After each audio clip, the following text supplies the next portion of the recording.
Bharat free trade agreement को लेकर दुनिया भर के कई देशों के साथ लगातार बातचीत के दौर में है।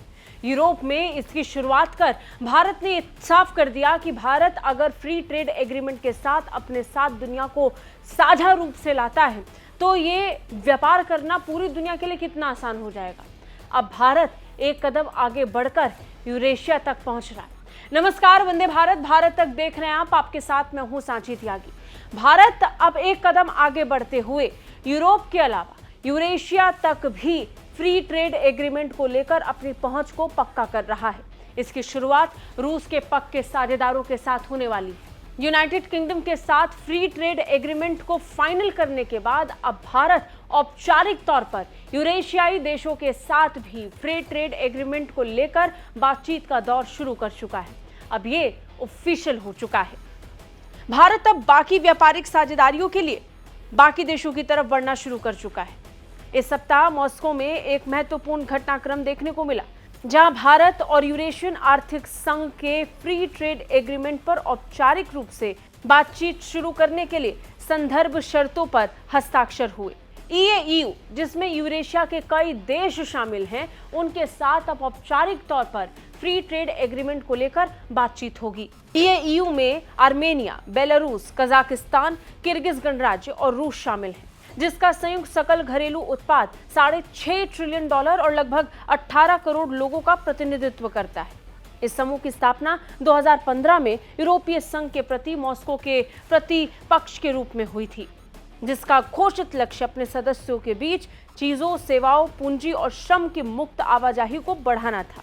यानी एक तरीके से ईएयू के सदस्य देश आपस में फ्री ट्रेड कर रहे थे, लेकिन भारत बिना इस संगठन में जुड़े हुए इस संगठन के देशों के साथ फ्री ट्रेड एग्रीमेंट को लेकर बातचीत शुरू कर चुका है।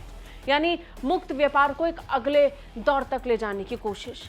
जब पूरी दुनिया टैरिफ की जंग में उलझी हुई है, टैरिफ को लेकर लगातार प्रतिस्पर्धा बढ़ी हुई है, अमेरिका इसे टैरिफ के जरिए दुनिया भर में दबाव की एक कोशिश को अंजाम देने में लगा हुआ है, तब भारत फ्री ट्रेड एग्रीमेंट के विकल्प के साथ दुनिया भर में व्यापार को फैलाने की कोशिशों में जुटा हुआ है। इसकी शुरुआत अब रूस के साथ भी हो चुकी है। रूस और रूस के सहयोगी दलों के साथ मिलकर भारत अब इसे फिर से आगे बढ़ाएगा। भारत के वाणिज्य मंत्रालय के मुताबिक भारत और ईएयू के बीच व्यापार 2024 में $69 अरब तक पहुंचा, जो पिछले साल की तुलना में 7% की वृद्धि को दर्शाता है।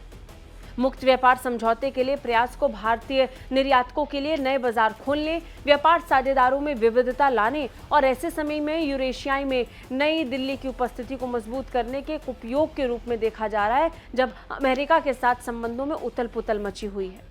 जिस संगठन का संयुक्त सकल घरेलू उत्पाद $6.5 ट्रिलियन के करीब है, उसके साथ भारत की साझेदारी का बढ़ना और फ्री ट्रेड एग्रीमेंट का हो जाना अपने आप में भारत के लिए एक और बड़ी उपलब्धि और बड़ी जीत होगी, खासतौर पर व्यापार को लेकर। फ्री ट्रेड एग्रीमेंट के जरिए से जो व्यापार करने में मुश्किलें आती हैं, जो अड़चन पैदा होती हैं, खासतौर पर टैरिफ या कर को लेकर, वो समाधान अपने आप इससे निकल आता है। किसी भी देश में किसी भी कंपनी के लिए, किसी अन्य देश की कंपनी के लिए व्यापार करना बहुत आसान होता है और भारत इन्हीं विकल्पों की तरफ तेजी के साथ काम कर रहा है। भारत की तो कोशिश है कि दुनिया के ज्यादा से ज्यादा देश भारत के साथ इस फ्री ट्रेड एग्रीमेंट को कर लें, ताकि व्यापार करने में आसानी हो। आपको क्या लगता है? कमेंट करके हमें जरूर बताइए। जय हिंद।